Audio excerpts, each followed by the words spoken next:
മലയാളികളുടെ പ്രിയപ്പെട്ട താരമാണ് മോഹൻലാൽ. കഴിഞ്ഞ 47 വർഷങ്ങളായി സിനിമയിൽ തൻ്റെ താരപദവി അതേപടി കാത്തുസൂക്ഷിക്കുന്ന താരം കൂടിയാണ് അദ്ദേഹം. നടനെന്ന നിലയിലും താരമെന്ന നിലയിലും ഒരേപോലെ ശോഭിച്ച മോഹൻലാലിന് കഴിഞ്ഞ 4-5 വർഷങ്ങൾക്കിടയിൽ കാര്യമായ ഹിറ്റുകളൊന്നും തന്നെയില്ല. മോഹൻലാൽ നായകനായ നിരവധി ചിത്രങ്ങളാണ് ബോക്സ് ഓഫീസിൽ തകർന്നടിഞ്ഞത്.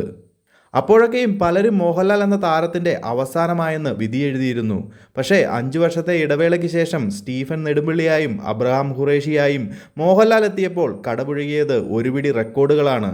അതിൽ പ്രധാനപ്പെട്ടതായിരുന്നു ആഗോളതലത്തിൽ ഏറ്റവും കൂടുതൽ കളക്ഷൻ നേടിയ മലയാള ചിത്രമെന്ന റെക്കോർഡ്.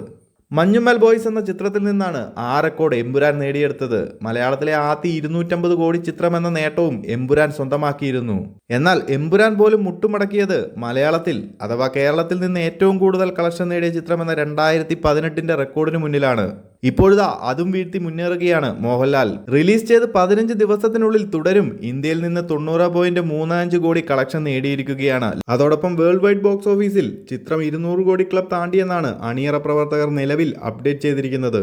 തുടരും റിലീസ് ചെയ്ത് 16-ാം ദിവസമാണ് ചിത്രത്തിന് 200 കോടി ക്ലബിൽ എത്താൻ സാധിച്ചിരിക്കുന്നത്. ഇതോടെ മോഹൻലാലിന്റെ കരിയറിലെ രണ്ടാമത്തെ 200 കോടി കളക്ഷൻ നേടുന്ന ചിത്രമായി മാറിയിരിക്കുകയാണ് തുടരും. ഇതിൽ ശ്രദ്ധേയമായ കാര്യം തൊട്ടടുത്ത മാസങ്ങളിലാണ് 2 സിനിമകളും 200 കോടി ക്ലബ് നേടിയത് എന്നതാണ്.